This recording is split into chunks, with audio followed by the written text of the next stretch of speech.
partner with Axon, you immediately gain access to a full range of products and solutions designed to meet the complex needs of today's grower. We carry all major brands and sizes of tires and wheels. We specialize in large diameter wheels for large equipment. We have one of the largest OEM replacement wheel inventories in North America. Known for extreme flotation setups, duals, and triples, we have wheels for all makes and models of tractors, sprayers, combines, and grain carts. If we don't have the wheel in stock, we'll custom build, sandblast, and paint in-house. There isn't a more vast inventory in North America dedicated to helping dealers move more iron. With facilities on the West Coast and in the heart of the Midwest, leverage our 230,000 square feet of indoor inventory to solve any problem a grower may have. Move more iron with Axon.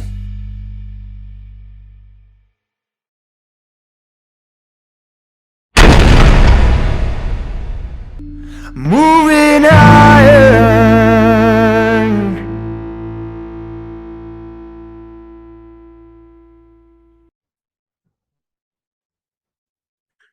Hello and welcome to Moving Iron Podcast number 316. This edition of Moving Iron Podcast is brought to you by. Hang on one second. Mess that up again today. Oh, I've done that. Do that again. All right, here we go. Hello and welcome to Moving Iron Podcast number 316. This edition of Moving Iron Podcast is brought to you by Axon Tire, helping dealers move more iron for the past 100 years. For more information, go to axontire.com. Axon Tire, I'd like to give all the loyal listeners of the Moving Iron Podcast a free Alliance baseball cap. If you'd like one of those, send an email to marketing@axontire.com and they'll send that to you in the mail. And if you'd like to get $50 off of your registration fee for the Moving Iron Summit coming up here in Nashville, Tennessee, September 11th through the 13th of 2023, send me an email at MovingIronPodcast at MovingIronPodcast.com, and they will make sure to I'll make sure to get that discount to you from the great people over there at Axon. So check that out. Valley Transportation has been hauling ag and construction equipment across the country for the past 33 years. Call Parker at 800-657-4910 for all your trucking needs. Valley Transportation, our goal is to help you reach yours. And no matter how you buy your ag equipment, whether it's from a dealer, an auction, or a private party, AgDirect can help you finance it. You can even apply online at agdirect.com. Learn more about your financing options at agdirect.com. TractorZoom has access to over $20 billion in heavy equipment sales data. TractorZoom's Iron Comps is the industry's trusted solution for transparent equipment value and auctional pricing insights. This podcast is also brought to you by Anvil AppWorks. Their Dealer Connect CRMI app with integrated inventory management is an affordable sales-based solution for your dealership. Create connected customer experience and transform how you work today. So I have got Rich Posson back on here, and this is going to be a culmination of two podcasts blended together. So we had last week, we had the PPI report come out and how that affected the overall marketplace. And the following week we had, which is today, or the day before today, I guess, we had the CPI report came out. But more importantly, we had the Fed come out with what they're going to do with interest rates. And I thought, being this close and the two big, we had three big reports come out, instead of trying to get Rich to kind of go back over all those things and everything else, that we just record two different podcasts and smash them together. And Rich was nice enough to do that. So Rich, how you doing today, bud? Doing good. How are you? Doing good, man. Your background looks like my backyard. I'll tell you what, we've got quite a bit of snow to work our way through, but it is wintertime, so I guess that's what you expect, right? Yeah, it sounds like it's heading our way too. So there you go. We're next. Everybody gets some. That's right. All right, Rich, real quick before we get too far down the road, talk to you about your podcast and where people can find that at. Yes, go to criticalpointpod.com, and it's a site about myself, the modeling. There's a few free things, a little bit of blogging, which I'm trying to get going on. I sometimes forget to keep it updated, put something out there, but there's a link that'll take you to the podcast host site, and there's free as well as subscription there. There's a separate page also just for subscription and logging in, but quite a bit of information there. And they can ding me here or tweet me, whatever you want to call it, at Rich_Posson, Posson. Right on. And that podcast was criticalpoint.pod? Criticalpointpod.com. And the name is just simply Critical Point. So okay. And it's basically a subscription service. I put the free stuff out like everybody else, but it's a subscription service that's based on business cycle models that I've used for decades now. And I have taught corporations how to use this kind of thing and set up their own models, something similar. And then I present this to the public, and we look at buy and sell signals anywhere from very short term to very long term in the stock market, a few grains, gold, oil, interest rates, and then I discuss the economy. It's worked very well for me for decades of keeping up with the economy. It pretty much will tell us a time frame every decade of when we've got to look out for a recession and serious economic problems. In the meantime, I'll show you all the little twists and turns when you might expect the next bad news coming. So quite useful. Right on. Okay. All right. Well, good stuff. Check that out. Rich has got tons of good stuff out there. Just follow him on Twitter. There's plenty of good stuff right there by itself. So check that out. All right, Rich, so Tuesday we had the CPI report come out, and then Wednesday, which is today, we had the Fed come out with their decision of what they're going to do moving forward. And they did go ahead and bump it up. Was it a half a percent on the interest rates? Yes. They've been doing 3/4 of a point all year long, or for most of the year. And that's, I think, unprecedented. If not, it ranks right up to the top of history of very large moves, nonstop, just go get them. I mean, they come out with guns blazing to fight this inflation. But today we got some nice news of they eased back a little bit. Right on. And so hopefully that's a clue that they can see a light at the end of the tunnel. And that's where yesterday's inflation data helped out. And I think the next rate hike, I believe, is not until February. And that's kind of fascinating because I forgot about the timing of that, because my subscribers are aware of that. I've been forecasting a top, long-term top in rates, including the Federal Reserve, around February to April. So I think the Fed will top then. Now, frankly, our free market rates, I think they're already topped ahead of my model, which is fine. That occurs sometimes in markets. When it does that, normally it won't crash or anything. What happens is it comes down and then it kind of comes back up, and maybe not as high as it was, but it's like it's trying to respect the model, if you will, and trying to hang in there until that more appropriate top. And so we'll see. Obviously, if inflation were ever to surge next year, we're going to have to start all over and raise rates again. But the best forecast is we're looking for tops early next year for the Fed. And I think we've already seen the highest interest rate here at probably the local bank, or at least the government rates. Like, I follow the 10-year Treasury note and the 30-year bond, stuff like that. And I think we've seen the highest rate for a while. And even I was forecasting lower rates, but I felt I should be cautious about it because the Fed would still be raising. And normally you don't see the free market going against that. And gosh, the free market rates have really come down quite a bit. And the speculation out there is the bond market believes this war on inflation is over, and some in the bond market might be nervous of that terrible R word, the recession, still coming. But increasingly, I see some what I think are qualified people backing away from the idea of a recession, that we're going to kind of like just miss it and coast through. And that's basically where my model analysis has been for a few months now, is that we probably wouldn't go into a true recession, might come close to it. And so I think it looks pretty good. I was, first of all, I was pleased with the CPI on Tuesday. Once again, I didn't try to forecast a magical number. The prior month, I said I would love to see a 7.8 or lower, and it came in at 7.8.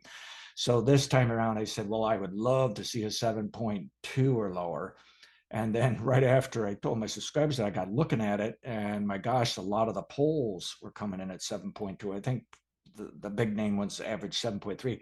I thought, uh-oh, there's too many of us on the same page. And I thought, oh boy, we're probably going to have a wrong number. But it came in at 7.1, and surprised the market. I mean, my gosh, those stock index futures soared 120 points in the S&P 500, which I realize some people may not realize what that is, but that's a huge number. I mean, years ago, we waited months for the stock market to rally 100 points in the S&P 500.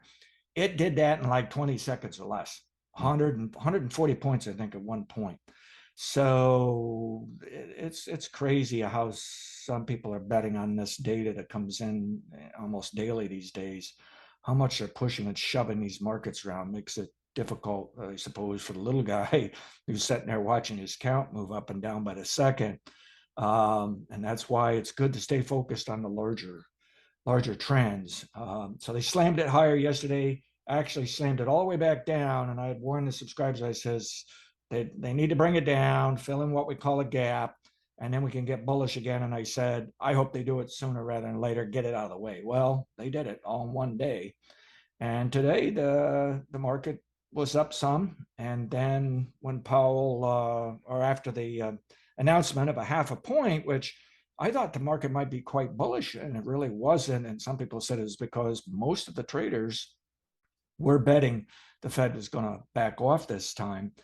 But after we got the Fed minutes or Fed notes, comments, which I couldn't find much of anything useful or new, and before that we got the rate hike, then we had Powell, which I've always said is the most important event during that day of the Fed Reserve rate hikes. That can really get the market going. And I was so concerned he'd really come out declaring war on inflation again. And the way he did, and the way he didn't, and he kind of gave the bulls and bears each a little something. Wall Street at the time pretty much called it that it was hawkish, meaning stock market would probably go down. Well, it did finish lower today, 24 points in the S&P 500, a little bit under 4,000. But in my opinion, if it was hawkish, they should have been able to hammer it. It was like they couldn't keep it down, or they really weren't that serious about selling it. And so something is changing here. I really, as I stated in the past here in the other podcast, I really think long-term bottom's been found in October. And something everybody could watch out for is if you can get a chart, the S&P 500, if you draw a line from the highest price of the year through the highest price in March and August and extend it out, the market is bumped up against it. Now, if you look in March, it went up to that and just turned down immediately. And we did get bad news on inflation, Russia, Ukraine. In August, it got up to that line and turned down sharply. And that's when that line became proven and people said, wow, we got to take that serious. If the market goes up to it, you better think about selling. And we got bad data. We got, bad inflation data, higher interest rates. Well, this time it's different. The market went up to the line, backed off a little, popped through it. And with the CPI inflation report yesterday, it really popped through it. Now it did come back below it. Some people might get nervous over that. But I tell you, I think this thing's trying to chip through that line that represents the place of supply, more supply than demand. I think somebody's out there buying up the stock market as quietly as they can, and I hope so, because I bought a while ago. and all I could say is I'm in right up to my eyeballs. So yeah. I hope to see some follow through. But if it goes through that line, considerable amount, I think somebody said that line's about 40.90, 40.80. I think if we see 41.10, more so like a 41.30, people are going to get thinking, you know what, maybe the bear market for 2022 is over. And I've already said it is, but it would be a nice piece of evidence for the stock market to get above that line. If it does, I think the next objective for the bulls is they're going to run it up to a little over 4,200. And I would feel pretty safe, even if they want to knock it down quite a bit. I'd feel pretty safe that, it's over for the bears in terms of how low they can get it. And that's where I'm pleased with where the Fed Reserve's going. Now, here's some negative news. My model didn't like it at first, and I'm sitting there watching these prices zigzag lower on me. And the model is saying, well, what happened is the Fed, they have this dot, I call it a dot map or chart, and it's just where they all throw their darts of where they think rates will be, Federal Reserve rates, say for the next year. And I guess it goes all the way up to 2025. But for next year, they had in previous months shown that they probably would not be raising rates any higher by midsummer. In fact, they might even top out early in 2023. but they wouldn't raise or lower to after midsummer.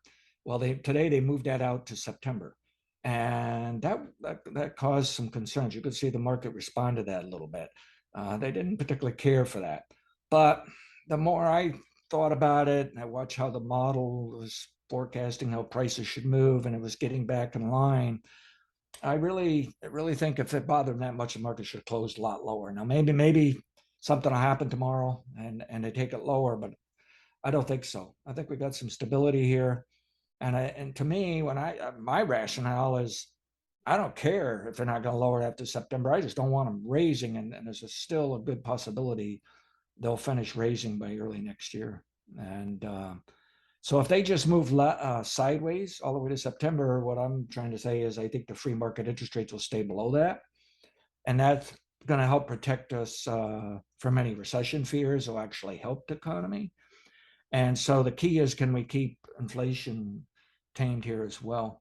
So I don't need lower Fed rates next year. I have not been one of these guys screaming, "Oh, they got to pivot. They got to pivot." No, I don't think they're going to pivot anytime soon. But I'm not concerned. What's their rate now? Over 4%. I'm not concerned. I'm going to 5, which they also put on that dot chart map. Some people were concerned, but we already knew that was a possibility. So the really only surprising news was just some of the comments maybe of Powell, but more of the idea that the Fed doesn't see themselves lowering rates after September. They still see their 2% inflation rate. They may not see it till 2024 to 2025. I'm fine with that as long as inflation's moving down towards that 3% area by the end of this year or next year. I think everything's going to work out just fine. I think the economy's going to improve and continue to grow. And I think the stock market does well to very well. So I overall, yeah, that made me a little nervous this afternoon as some of that discussion came out of that Fed Reserve hike and their comments. But I think the market should have been beaten up more than that if they really didn't like it. Right. And if we could just get her swinging up there, why, I think we'll be all right. Now, I don't want to, there are some bulls out there who think this market's just going to scream higher. I'm not really in that camp. I won't complain about it since I'm so bullish. But I could see it as it could be a struggle higher for a while. But what I'm saying is it's going to be a struggle for bears now. Some of these bears are just some of them have been burning pretty good actually in the last few weeks. Others, all they're doing is giving back profits they made earlier in the year. And they don't necessarily want to give up, but you could just the way the market behaves, you can see they're doing their best to make sure they don't give back much or they don't actually let it turn into a loss. And so the pendulum is swinging, Casey. I just have to be optimistic. I know I'm going up against some big name guys, but out there they'll still think we got to get some more pain before we go on to glory days. But and I respect their work. Research some of it. I can't find everybody's work by no means, but often you and I have discussed what makes this business cycle work. How in the world can this business cycle be right when you got all these geniuses that are betting in the opposite direction?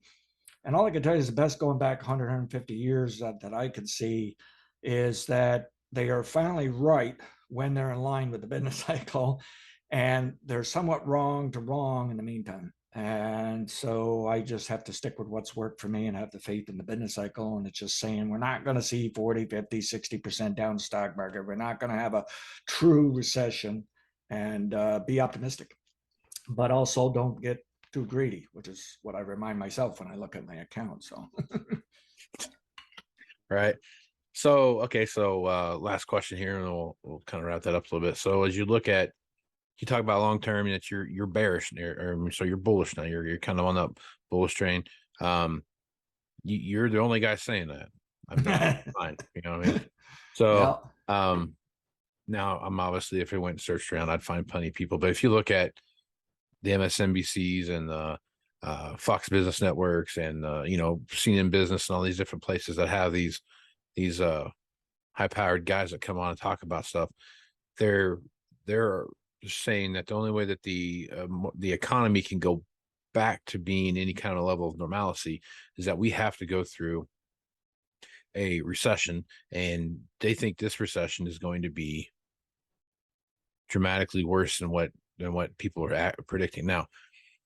Why and now I'm not an economist, so I'm not going to pretend like I am, but where I think your business model is right is that with all this COVID stuff and what we see happening in China, and I've talked about this several times on here. If China does open back up and they start letting people do their thing and they start producing and consuming and everything else again, a lot of this inflation stuff goes away because now we got a volume of products and being produced and being consumed, which would align with what you're saying, correct? Correct. So That's a very good explanation for a portion of. It's a complicated thing putting it all together, but it's very important. And I think China's back next year. Although I did read this morning, it was some place where they finally backed off in the lockdowns and then the COVID cases shot up. So, yeah. But it looks like to me the way things, how long it takes. I'm always interested more of how long does it take to work through something, and can you see that machine getting us there, more than I am in all the numbers and how crazy it gets and the headlines, that stuff like that. And it just looks like even China's getting to that point where they're ready to reverse and turn something. And I have seen it already in real estate where they're backing off there. They had the real estate crisis, probably still going, but they're actually being a little more lenient to actually help out real estate. So I think it's going to be a turnaround year for them of coming back. And we've already seen a big reduction in the amount of ships coming from China to here. Import prices, I saw a chart today, and I got to go back and put that in a model. It's not really going to change anything, but it is an import. But input prices to the U.S., imports, I should say, have really, really come down. So I think we really are winning the war on inflation. It's just fascinating to me. These government numbers are actually dragging their feet compared to what a lot of these analysts are looking at out there. And even my own formulas, the inflation come in at 7.1, but I tell you, I think it's probably closer to 6 in reality. Mm-hmm. And I just don't know. I guess I'm somewhat upset we haven't seen a huge drop yet in CPI or PPE and all those other things, but and the PPI. But maybe that's what's coming down the road here fairly soon too. Yeah. And so I'm convinced we'll get there. I've often said I don't think we're going to get it down to the 2% the Fed wants. And even if we do, I don't think it's going to stay there. I still think for this decade, we're going to wind up with an average inflation higher than the recent decades. But that doesn't scare me. I don't see that up a huge amount. But I do see short-term problems along the way. I wouldn't doubt that we'll go through another inflation problem during the latter half of this decade, and we're going to have higher interest rates again. I don't think it'll be as serious as this one, but what if it's more serious, that kind of thing. But I really do think we got an opportunity here to cool that kind of stuff down and throughout the year 2025 a little bit later. And well, then you'll let it all stay down for the rest of the decade. But I'll be mindful and look for issues and problems. But right today, I think we got this, and I think it's just going to continue to erode inflation, that is. And that should temper the interest rates. And again, I don't see them going all the way back to the bottom. We've got a new elevated level. And yet, if you go back in history, the last 50 years, you could see it didn't matter whether it was at 2%, 5%, 10, 20%. People still did business. They got used to that level. Yep. And we're going to get used to this one. And I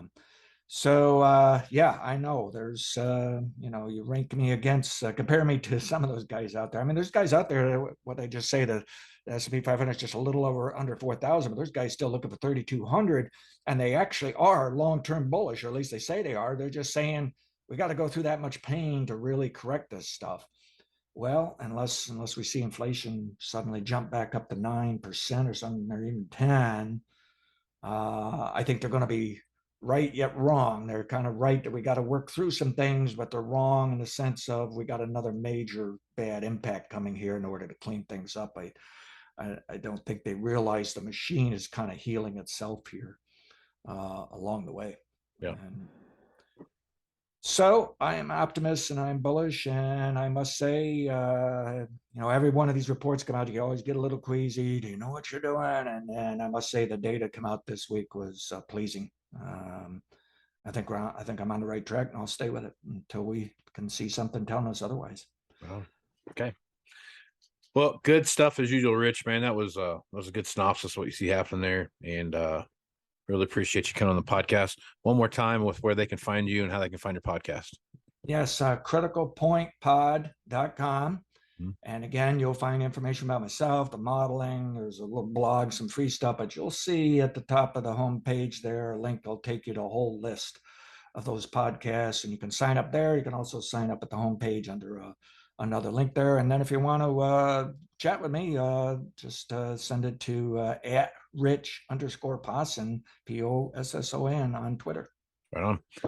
Reach out to Rich on Twitter, man, and just follow him. There's plenty of stuff out there to keep his analysis of stuff is really spot on. So, Rich, thanks for on the podcast, man. Thank you. I have got Rich Posson back on here, and Rich is my my resident economist that I come to about what's going on in the marketplace every month. And he's nice enough to be back on the Moving Iron podcast here. So, Rich, how you doing, man? Doing well. Awesome, buddy. Well, let's kick it off this way. Let's talk about that podcast of yours for a little bit, because I've been listening to some of the stuff on there, and you've been your models have been doing pretty well, man. So I guess talk about your podcast and where they can find that. Okay, so I have a podcast called Critical Point, and we look at the stock market. We look at a few commodities like the grains and gold and oil. We look at the interest rates, bond market, the economy, and I even from time to time take a look at the long-term climate structure in the sense of trying to forecast maybe a crop problem once or twice a decade, those kind of things. Now, the address for that website is criticalpointpod.com. And you'll find some free stuff there and a link over to another page where we put up all the subscription videos. Some of those are even free. And there's also a subscription page. And then they can tweet me at Rich_Posson, Posson. So take a look at that. It's just a monthly subscription. Plus we put out some free stuff as well. And been doing this on this business cycle stuff for a few decades now. And all I can say is it works. So we go from there. Right on. Okay, so we had I had a big report come out this morning, actually. The PPI report came out, and next week is the CPI report that comes out. So before we start talking about what happened in the PPI, I got a friend of mine that keeps asking me what the difference between the PPI and the CPI is, and I told him I'd have to ask Rich Posson how to answer that question. So what's the difference between the two, and what do they measure that's different from each other? Okay, so PPI stands for Producer Price Index, and that is the prices producers are charging. It's highly related to wholesale pricing data is another way to explain it. And then the CPI is the Consumer Price Index, which means what are you and I paying at the store? They create these indexes, and then they simply calculate the monthly rate of change, maybe quarterly, definitely yearly rate of change. And generally people think of that as inflation, but it's really just a percent of prices and overall inflation. If you look at those indexes, you would say prices have gone up forever and probably going up forever anyways. But when you deal with that percent side of things, you can see what happens is we speed prices higher, we speed them lower, or at least back them off lightly. And people get very excited about those kind of changes. Where if you look at the CPI, you'd say, well, there's only one way to bet. Prices always go up. So, but those are the measurements. What's going on in the stores, the CPI, what's going out at the factory or the farm, whatever is the PPI. Okay. So talk about the report today. You saw looked like, from what I could tell, and I have no idea how to read that thing, but I'm just kind of trying to read my way through there and read some headlines, stuff like that. It looked like there was some slight decrease, I guess, in the PPI inflationary numbers. So I guess talk about that a little bit, Rich, and what you see happening there. Right. When you plot the year to year, but do it monthly, you can see it's trending lower. It's been doing it for some time now. The CPI just started to do that in recent months here. So it's telling us this annual inflation's going lower. So the report was positive in that sense that when we compare a year ago, but then go back a month and compare a year before that, we could see this path that's leading lower. So this makes people comfortable, happy that it looks like things are calming down on inflation, at least if not backing off. However, the stock market got upset minutes before the stock market, the official or day session stock market opened. And the reason it got upset is the monthly change in that PPI was 0.3%, which doesn't sound like much, but it really is when you think about it, because if you get 0.3% every single month, you're going to be up 10% for the year. And what have we been seeing this year? We saw that earlier in the year. The trade was only expecting 0.2. So, I mean, they were off by a huge amount. Okay. And so the stock market immediately took a hit. And I said, gee, I guess it's going to be a bad day. And I was hopeful for a little what we call intra-week, intraday kind of bottom. Well, then it started recovering here going into the close.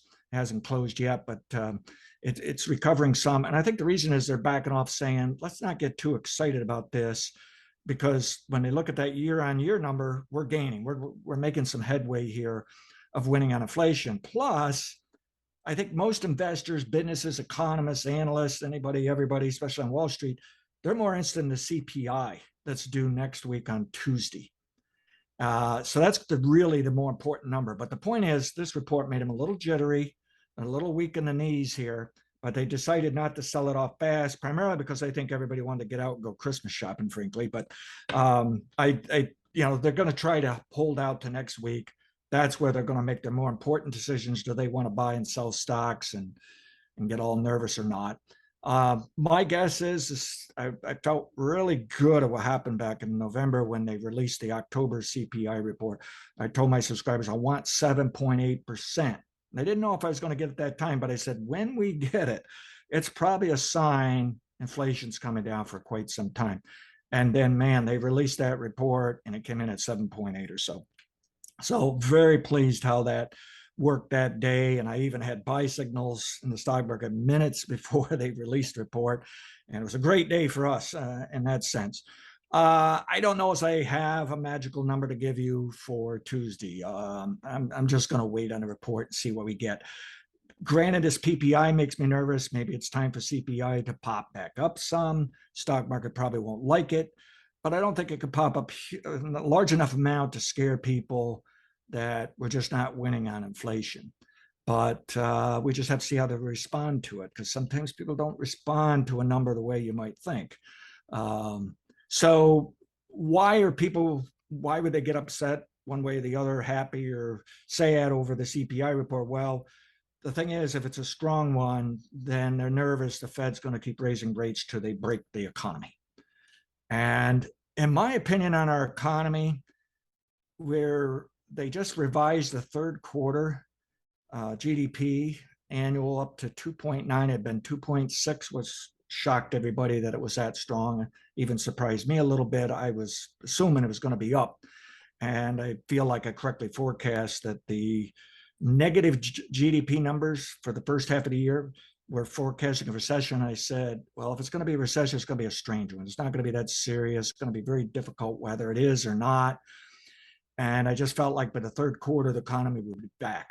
And that's what's going on. It looks like it's back for the third quarter. My thoughts are we've dodged some kind of bullet here. And even if we're going into recession next few months, some people still believe it's going to happen. It's going to be soft, mild. I think we'll have a soft landing here. But even I don't want the Federal Reserve go crazy and slam these rates much higher, because if they want to, they can break the economy. And stock market's not going to like that. Quite a few people aren't going to like that, because then we'll have rising unemployment and everything else. But right today, I think we're coasting into it. And I've had quite a few questions from subscribers, and even people that don't subscribe but are aware of my analysis I've done for I guess more than 30 years now. I think we're in some kind of like double dip recession, if it's a recession, meaning the GDP got it right at the beginning of the year. And now the GDP is saying, well, we fully recovered, it's over. But my favorite indicators, the PMIs, just went below 50, which means the economy is now falling backwards. We're contracting. But it's not low enough to signal a recession. And I don't think it's going to get there. But if it does, I think what's happened is the year kind of broke up where we were in trouble at the beginning of the year. We got a little better by summer, and then not so good by the end of the year. But my best forecast is we're going to work through this. I think at least after the first quarter of next year, we're going to see some good economic numbers right on into 2024. And I don't think the stock market's going to wait around for any more bad numbers. And I was pleased this week to see a few Wall Streeters have been very negative, very bearish, and are now flipping the other way, saying they believe the stock market went low enough that the stock market can handle much more negative news than what we've had this year. And it feels like that. We got some kind of bottom here. So I'm not going to say everything's going to be rosy here for the stock market for a while, but I think we got some kind of bottom in. And I think the economy is probably stabilizing, bottoming out as well. And I'm just hopeful the Fed's going to be peaking out rates here soon. So, okay, all right. So let's talk about currencies real quick. So we've had, since we talked last, we've seen some pretty big things. The dollars have been fairly strong. It's been moving up. We're seeing some movements there. We're seeing some real movement in gold over the last couple of weeks. Maybe the last couple 3 weeks. And then you have the whole cryptocurrency, collapse with what's going on over there with Bankman-Fried and all that stuff that you see happening there. So I mean, I guess as you take a look at currency right now and how those are playing together, what are you seeing there? And then how do you still see the dollar staying strong through this through this year into the first quarter? Yeah, I think the dollar will be down for 2023. Okay. I think we found a long-term top in place.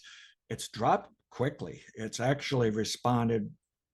Well, I could be wrong in this. I was saying it was dollars weaker than the interest rates. It just backed off. It's dropped fast enough that we should anticipate some rebounds in the dollar at times. And if there's any inflation problems in the next 12 months, so that would help explain it, because the Fed will probably continue to raise rates, and rates are important to the dollar or any currency.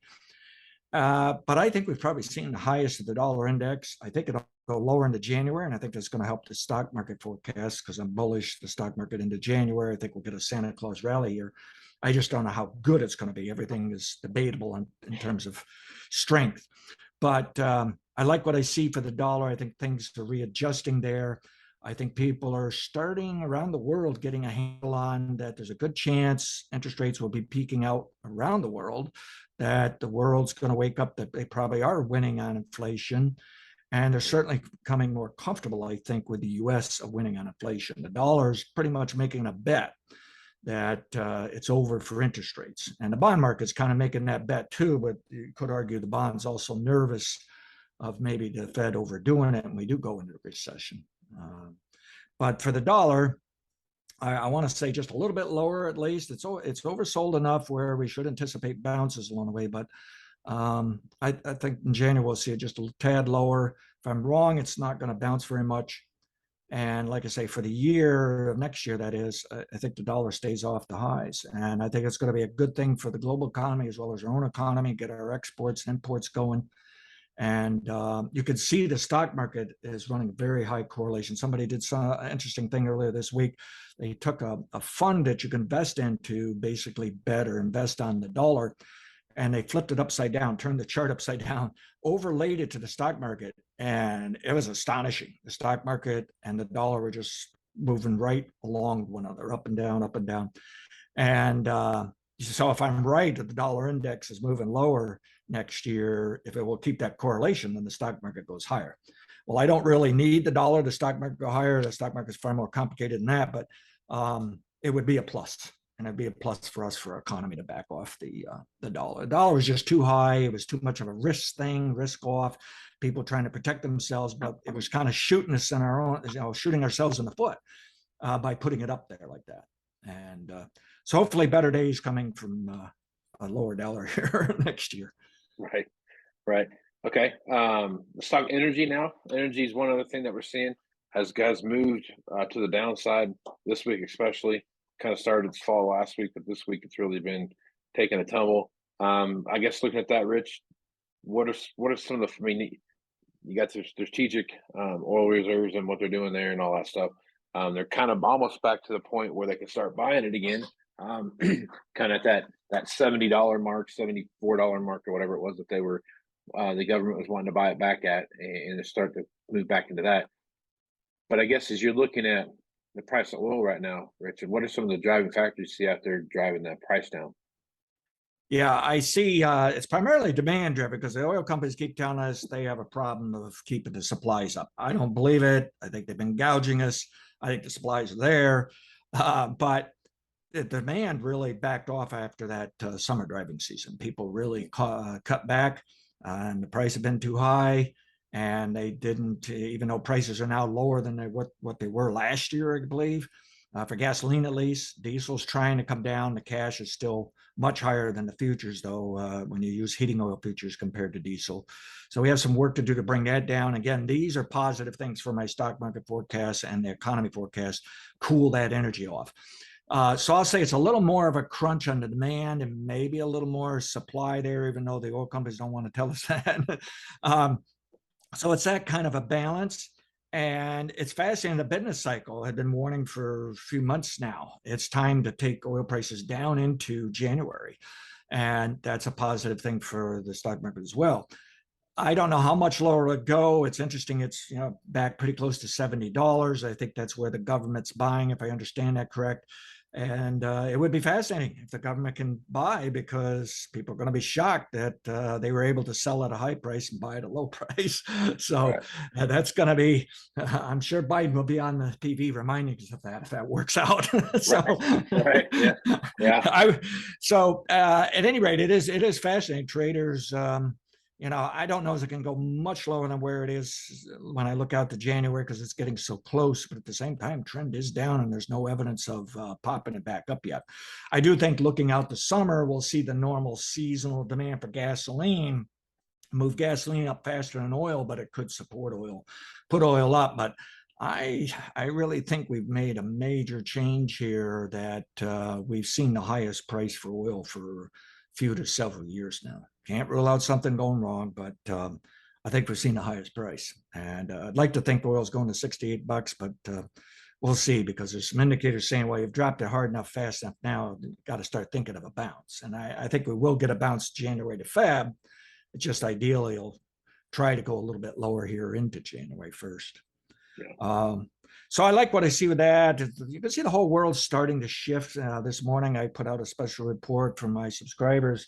I haven't been talking much of the global stock indexes, and I was kind of surprised in the last 30, 60 days here how strong. Some of them are actually stronger than our own stock market, which is unusual. We're usually the leader, and they're just getting caught up. And some of those are European stocks. Germany's stock index and France's stock index, very impressive. They're higher than the August prices, and our index is not over August yet. The Dow Jones may be, now that I think about it, but not the S&P 500 and NASDAQ, that probably are more popular with people these days. And I think what that's telling us is that global investors are saying somehow, some way, Europe's going to be fine. They'll get through the recession if they're in it. They're going to work with, deal with inflation. They're probably going to peak out interest rates soon. And they must be thinking that Russia-Ukraine isn't going to hurt Europe. Some were saying Germany's economy, they're kind of surprised that it's doing as well as it has after all these issues over Russia-Ukraine. And hopefully there's a sign of optimism that the Russia-Ukraine thing is going to be over with next year. And that is my forecast, but that's a pure gamble. So. Right. Yeah. So let's talk about one other thing from a world economy standpoint. You hit on some of the places I want to talk about. One place that has been in the news here of late is China. China eased back their COVID restrictions, but they say that, and then the very next day they lock down an entire city of 100 million people or whatever. So you don't really know what to believe. And then also you kind of read between the lines in some of their articles where they're saying, like, our economy is slightly weaker than we anticipated, which typically, when China says something like that, there's typically a bigger story behind what they're saying. So I guess as you look at China and the effect that they have on the overall economies of the world from a production standpoint, and the amount of material and products that get moved from China to the rest of the world, what's your feeling there, and what effect do you see that having long term through 23 with China and the overall world economy? Yeah, they definitely have issues with their lockdown, and things probably are worse than we're being told for their economy. And we can tell the amount of ships being booked to ship from China to other countries, and definitely the U.S., it's down a huge amount. So they got a problem of not producing and getting it out the door. And some of this probably is the lockdown. Some of it's probably discouraging the people who are not locked down, that they're just sick and tired of it. And, I've always said, well, don't tell China what to do. They're a big country, and I know they're just trying to protect people. But the point is, they've gone on this for ever since we discovered COVID. And they've been working the lockdowns more than any other country. And, at some point you have to always reevaluate what you're doing, no matter how accurate you think you are, how good you are, but you just have to always evaluate. And someday you have to wake up, well, you know what, maybe this isn't as good thing after all.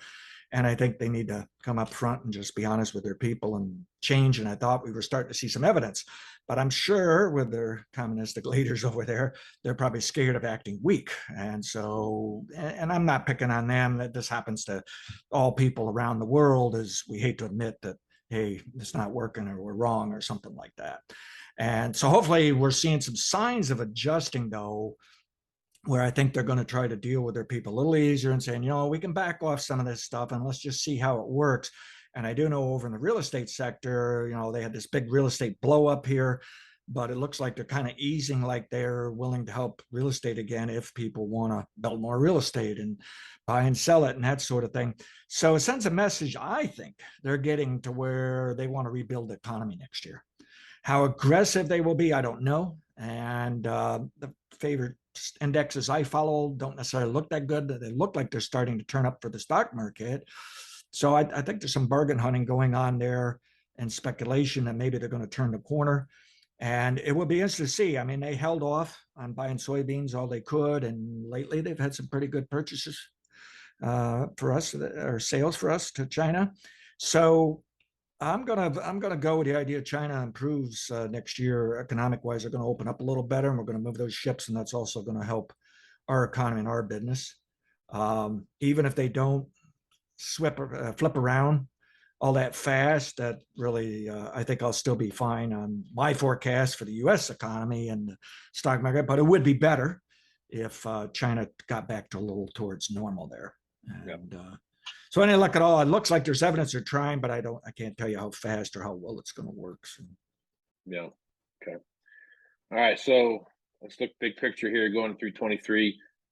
You made a couple predictions here throughout this time we've been on this podcast in 22 that you've talked about inflation slowing down here in the last quarter of the year, moving into that first quarter of 23. We're starting to see evidence of that.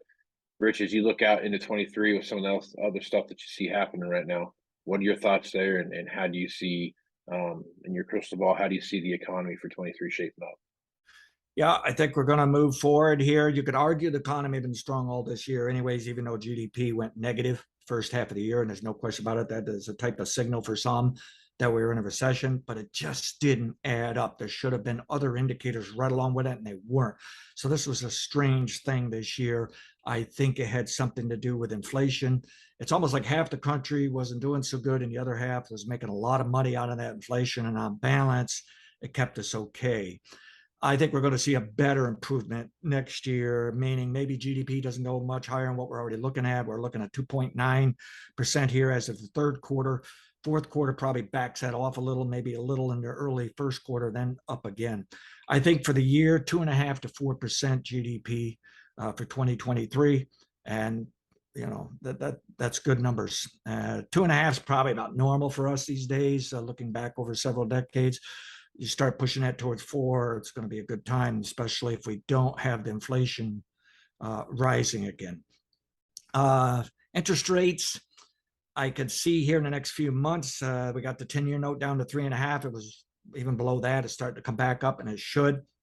I think they put it down too fast ahead of the Fed Reserve. Fed Reserve needs to raise, and they will raise next Wednesday. The question is, are they going to stick with that 0.75 of a point, which is extremely large for them, but they've been doing it all year long. So it's unprecedented. We were hopeful they were going to do a half this time around, according to Powell's speech last month after the CPI report. It sounded like he was willing to play around here a little bit. And now we don't know with this PPI, what's that telling us for the CPI next week? It may force the Fed to say, nope, got to do another 0.75 point. So that would put them up to 4 3/4. And here we have the 10-year at 3.5. That's pretty low. So we probably got to bring it back to 4. But I do not believe the bond market wants to put the free market interest rates back up to the Fed Reserve or higher. Normally, would expect the 10-year be a 0.5 point to a point higher than the Fed. But if you go back and look history the last 20 or 30 years, it was interesting how the free market rate stopped going up ahead of the Fed raising their rates. And by the time the Fed raised their rates, the free market was already going below it, or we're already below it. So the bond market may be sending a signal. It really does believe the Fed is about done. I'll forecast the Fed's going to be done anywhere from now into maybe April, the latest, to stop raising rates. Now, I don't know is the Fed's going to lower rates later in the year. I'd like to see it, but they may just leave the rates there, just stuck there for the rest of 2023. I'm actually fine with that. The free market rates will probably stay below that, and we'll see some stability. People will go back.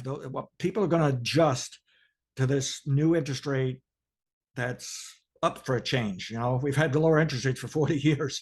Now we got an up year. I think we're stuck with these higher rates for quite some time. But if you go back and study your history in the 50s, 60s, 70s, right into the early 80s, when interest rates just kept going up and up and up and up, people still did business. I mean, I knew people buying multi-million-dollar farms at 17% interest rates, you know. So we will adjust to it. I don't think it's a negative. What can be negative is that the Fed Reserve thinks, man, we got to run this all the way to 6.5, and we got to get it done in 2023. I'm probably going to be backpedaling on some of my optimism. But I just don't see that occurring. And I'm quite hopeful the Fed will be over and done here in just a few months. And I just hope inflation behaves itself here and we ease it back. And there is, at least on the material side of inflation, there's evidence the supply chain was fixed a while ago. Anybody says not, they were probably playing games, trying to hold their prices up and this and that. You can see this is all breaking up. People are giving in. Now, I will say the inflation side, however, and we did get a great jobs report for November. That was stronger than people wanted to see.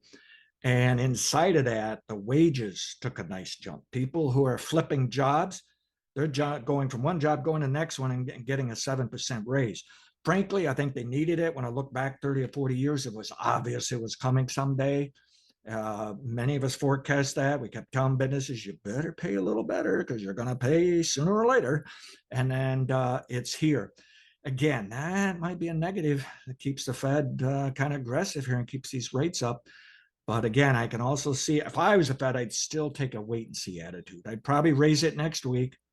And then at the start of the year, I'd say, okay, we're just going to watch for a while and see how this plays out. Yeah. So, okay. So big week next week, and go from there. Right on. Well, good stuff as usual, Rich. One more time with your podcast, where they can find that and how they can reach you. criticalpointpod.com. And you can also get me an email at rich@ag-financial.com. And you can DM me, ping, whatever it's called at Twitter. That's at Rich_Posson, Posson. Right on. Well, Rich, I appreciate you being on the podcast, man. Thank you very much, Casey. Right on. I'm Casey Seymour with Moving Iron Podcast. Check me out on Facebook, Twitter, and Instagram at Moving Iron LLC. Also go to LinkedIn at Moving Iron Podcast and check this video version of this out on the YouTube channel, Moving Iron Podcast YouTube channel, so you can see the video version of this podcast here. Anything Moving Iron related, go to movingironllc.com and you'll find everything there. And with that, I am Casey Seymour with Rich Posson. Let's move some iron, folks. Out. Moving iron in the 21st century. Hard-working people working hard for you and me. Moving iron time and time again. Through the years you'll find us here.